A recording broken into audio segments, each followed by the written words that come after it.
മോനെ രോഹിത്തെ, ചേച്ചി ഇറങ്ങാ. പറഞ്ഞതൊക്കെ ഓർമ്മയുണ്ടല്ലോ? ബബിതയും കൃഷ്ണയും എൻ്റെ അനിയത്തിമാരെ, അവരെ നീയാ നോക്കേണ്ടത്. നിന്നെ ഏൽപ്പിച്ചിട്ടാണ് ഞാൻ പോകുന്നത്. അച്ഛനെ ശ്രദ്ധിക്കണം, അച്ഛൻ്റെ കൂടെ നിൽക്കണം, അച്ഛനെ സന്തോഷിപ്പിക്കണം. തിരക്കുകൾക്കിടയിൽ നമ്മളെല്ലാവരും മറന്നു പോകുന്ന വേറൊരു കാര്യമുണ്ട്. അച്ഛനൊരു ഹാർട്ട് പേഷ്യൻ്റാണ്, അത് ഓർമ്മ വേണം. പിന്നെ നിന്നെപ്പറ്റി ഞാനൊന്നും പറയേണ്ട ആവശ്യമില്ലല്ലോ. എല്ലാം ഓൾറെഡി നിനക്കറിയാവുന്ന കാര്യങ്ങളല്ലേ. എല്ലാം ശ്രദ്ധിക്കണം. നീ വേണം ഈ കുടുംബം മുന്നോട്ട് കൊണ്ടുപോകാൻ, കേട്ടല്ലോ? അലീന രോഹിതിനോട് യാത്ര പറയാണ്. മിന്നിക്കരഞ്ഞ് അവനെ പിടിച്ച് അവൻ്റെ കൈകൾ ചേർത്ത് വെച്ച് യാത്ര പറയണ അലീന. പെട്ടെന്ന് രോഹിത് അലീനയുടെ കൈ തട്ടി മാറ്റിയിട്ട് ബാഗ് എടുത്ത് പുറത്തേക്ക് പോവാണ്. കൂട്ടുകാരി, ഇന്നത്തെ മഴ തോരും മുൻപേയുടെ എപ്പിസോഡിലേക്ക് എല്ലാ കൂട്ടുകാർക്കും സ്വാഗതം. അങ്ങനെ അലീന സ്വന്തം അമ്മയുടെയും അതുപോലെ തന്നെ കൂടപ്പിറകളുടെ അടുത്തുനിന്ന് അലീന അച്ഛൻ്റെ അടുത്തേക്ക് പോകണം. സ്വന്തം അച്ഛൻ്റെ അടുത്തേക്ക്. അച്ഛനാണെന്ന് അറിയാതെ അലീനേനെ വളർത്തച്ഛനായ ബാലചന്ദ്രൻ സ്വന്തം അച്ഛൻ്റെ അടുത്തേക്ക് കൊണ്ടുപോയി ആക്കാനുള്ള നീക്കങ്ങളാണ് നടക്കുന്നത്. അങ്ങനെ അലീന ഒരു നവവധുവിനെ പോലെ വേഷമിട്ട് അണിഞ്ഞൊരുങ്ങി വന്നപ്പോൾ ബാലചന്ദ്രൻ പറയുന്നുണ്ട്, ഇതേ വേഷത്തിൽ ഇവിടെ നിന്ന് ഇറക്കാനാണ് ഞാൻ ആഗ്രഹിച്ചത്, പക്ഷേ സമയവും സന്ദർഭവും മാറിപ്പോയി. സാരമില്ല, കുറച്ച് ദൂരം യാത്ര ചെയ്യാനുണ്ട്, നമുക്ക് ഇറങ്ങാം എന്ന് പറഞ്ഞിട്ട് അങ്ങനെ അലീന എല്ലാവരോടും യാത്ര പറഞ്ഞ് കൃഷ്ണയോട് പറയുന്നുണ്ട്, മോളെ, ഈ കുടുംബം നിൻ്റെയും കൂടി കയ്യിലാണ്. നിനക്കറിയാലോ എല്ലാ കാര്യങ്ങളും. നമ്മളൊരിക്കലും വേർപിരിയേണ്ടവരല്ല, നമ്മളെല്ലാവരും ഒരുമിച്ചിരിക്കേണ്ടവരാ. ഇന്നല്ലെങ്കിൽ നാളെ അതിന് വഴിയുണ്ടാവുമെന്ന് നമുക്ക് വിചാരിക്കാം. അച്ഛനും അമ്മയും വഴക്കൂടുമ്പോൾ നീ വേണം അവരെ സന്തോഷിപ്പിക്കാൻ. നീ വേണം അവിടെ വഴക്ക് ശാന്താക്കാൻ. അറിയാലോ, നിനക്ക് ഞാൻ പറയേണ്ട ആവശ്യമില്ലല്ലോ. ബബിത എവിടെ? ബബിതേച്ചി അകത്താ, ഞാൻ പോയി വിളിച്ചിട്ട് വരാം എന്ന് പറഞ്ഞിട്ട് കൃഷ്ണ അങ്ങനെ ബബിതേനെ വിളിക്കാൻ വേണ്ടിയിട്ട് അകത്തേക്ക് പോകണം. പക്ഷെ ബബിതയ്ക്ക് ഇതൊന്നും താങ്ങാനുള്ള കരുത്തില്ലാണ്ട് ബബിത റൂം അടച്ചുള്ളിലിരിക്കാൻ. നെഞ്ചു പൊട്ടി വിങ്ങി വിങ്ങി വിങ്ങി വിങ്ങി ബബിത റൂം അടച്ചിട്ടുള്ളിലിരിക്കുകയാണ്. അങ്ങനെ അലീന യാത്ര പറഞ്ഞ് കാറിൻ്റെ അവിടേക്ക് എത്തിയപ്പോഴും അലീന തിരിഞ്ഞു നോക്കുകയാണ്. ബബിത വരും, അവളെ കാണാൻ വരും എന്നുള്ള പ്രതീക്ഷയിൽ അലീന തിരിഞ്ഞു നോക്കുമ്പോൾ രോഹിത് പറയണ, ബബിത വരില്ല, അവൾക്ക് ഇതൊന്നും സഹിക്കാനുള്ള ശക്തിയില്ല പറയാണ് രോഹിത്. അപ്പോഴും എന്നാലും ഒരു യാത്രയെങ്കിലും പറയാതെ എങ്ങനെയാണ് പോവാന്ന് ചോദിക്കുകയാണ് അലീന. എന്നിട്ട് തിരിഞ്ഞു നിൽക്കുകയാണ്. ഈ സമയത്ത് കൃഷ്ണ പോയിട്ട് ബബിതോട് പറയണ, ചേച്ചി ഇറങ്ങാ, ബബിതേച്ചി വരണില്ലേ? എന്തിന്? ഞാനൊന്നും വരുന്നില്ല, പോണവരൊക്കെ അങ്ങോട്ട് പൊക്കോട്ടെ. പക്ഷെ ബബിതോട് യാത്ര പറയാൻ വേണ്ടി അലീന വരുന്ന സമയത്ത് ബബിത പറയണേ, ഇനിയിപ്പോൾ യാത്ര പറയുന്നത് എന്തിനാ, പോണവർക്ക് പൊക്കൂടെ എന്ന് പറഞ്ഞിട്ടാണ് ബബിത അലീനയുടെ മുമ്പിൽ വാതിൽ കൊട്ടിയടിക്കുന്നത്. പക്ഷെ ബബിത പറയുന്നത് ബബിതയുടെ മനസ്സിലത്തെ വിഷമാണെന്ന് നമുക്ക് കണ്ടു നിൽക്കുന്ന നമുക്ക് എല്ലാവർക്കും മനസ്സിലാവും. കൃഷ്ണ പോയി വിളിച്ചിട്ടും ബബിത വരില്ല. ബബിത പറയും, പോട്ടെ, എല്ലാവരും പോട്ടെ, എന്തിനാ എന്നെ വിളിക്കണേ, ഞാനെങ്ങും വരുന്നില്ല. അലീനേച്ചി ചേച്ചീനെ കാത്തിട്ട് അവിടെ നിൽക്കണ, വേണ്ട പൊക്കോളാൻ പറയാണ് ബബിത.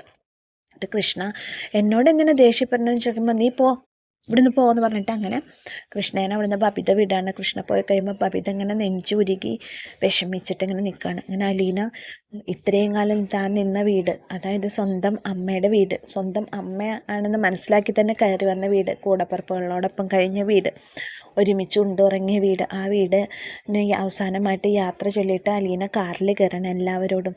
അവിടെ നിന്നിട്ട് തന്നെ നോക്കുന്ന കൃഷ്ണയോട് രോഹിത്തിനോടും കൈ വീശി കാണിച്ച് യാത്ര പറഞ്ഞ് നിറകണ്ണുകളോടെ അലീന അച്ഛൻ്റെ ഒപ്പം കാറിൽ കയറാണ്.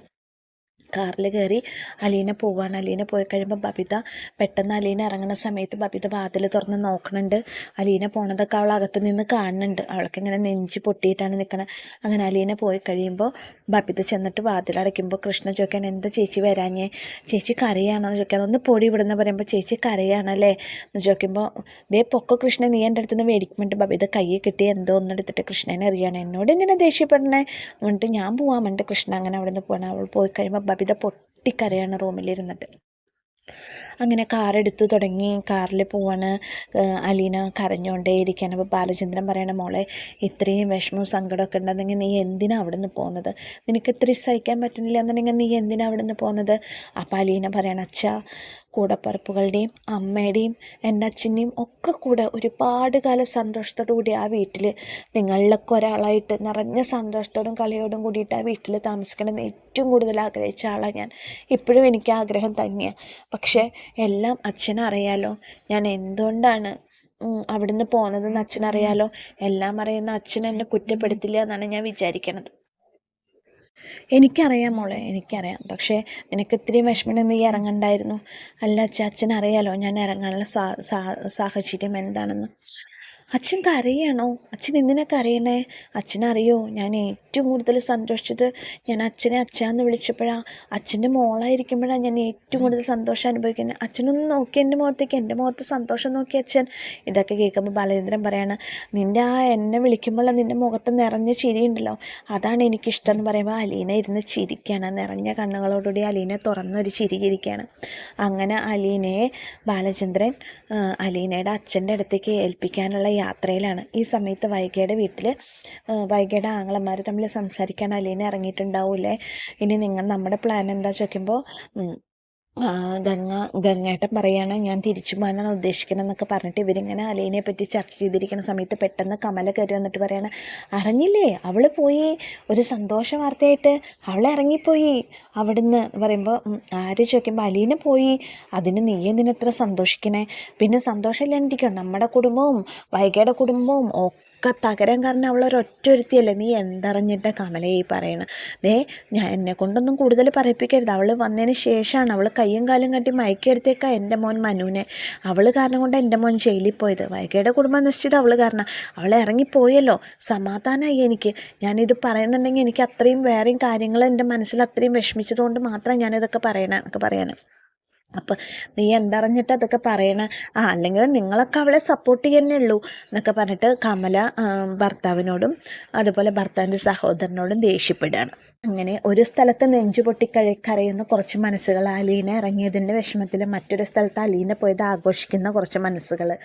അപ്പോൾ അലീന പോകുന്നത് അലീനയുടെ അച്ഛൻ്റെ അടുത്തേക്കാണ്. പക്ഷെ അലീനയുടെ അച്ഛനാണെന്ന് അറിയില്ലെങ്കിൽ പോലും പാതി വഴിയിൽ വണ്ടി നിർത്തിയിട്ട് ബാലചന്ദ്രൻ ആ സത്യം അലീനയോട് തുറന്ന് പറയാണ്. സ്റ്റാൻലിനാണ് അലീനയുടെ അച്ഛൻ എന്നുള്ള ആ ഒരു നഗ്ന സത്യം പാതി വഴിയിൽ വണ്ടി നിർത്തിയിട്ട് ബാലചന്ദ്രൻ അലീനയോട് തുറന്ന് പറയാണ്. അപ്പോൾ അലീന ചോദിക്കുകയാണ്, സ്റ്റാൻലിലാണോ എന്ന് ചോദിച്ചിട്ട് അലീന നാളത്തെ എപ്പിസോഡിലാണ് സ്റ്റാൻലിലാണോ തൻ്റെ അച്ഛൻ അലീന ബാലചന്ദ്രനോട് ചോദിക്കുന്നത്. സ്റ്റാൻലിൻ പറഞ്ഞോ എല്ലാ കാര്യങ്ങളും എന്നുള്ള കാര്യം അലീന ബാലചന്ദ്രനോട് ചോദിക്കുന്നത് നാളത്തെ എപ്പിസോഡിലാണ്. ഇന്നത്തെ എപ്പിസോഡ് മുഴുവൻ അലീനയുടെ യാത്രയും അച്ഛൻ്റെ അടുത്തേക്ക് എത്താനുള്ള നീണ്ട യാത്രയും വളർത്തച്ഛനും മകളും തമ്മിലുള്ള സ്നേഹ സംഭാഷണങ്ങളും വളരെയധികം കരളൊലിയിക്കുന്ന ദൃശ്യങ്ങളും ഒക്കെ ആയിട്ടാണ്. അപ്പോൾ എന്നത്തെയും പോലെ കൂട്ടുകാരെൻ്റെ കഥ കേട്ട് ഇഷ്ടപ്പെട്ട് എൻ്റെ ചാനലൊന്ന് ലൈക്ക് ചെയ്യുക, ഷെയർ ചെയ്യുക, സബ്സ്ക്രൈബ് ചെയ്യുക. അപ്പോൾ എല്ലാ കൂട്ടുകാർക്കും നാളത്തെ കഥയുമായിട്ട് വീണ്ടും വരാം. എല്ലാ കൂട്ടുകാർക്കും താങ്ക്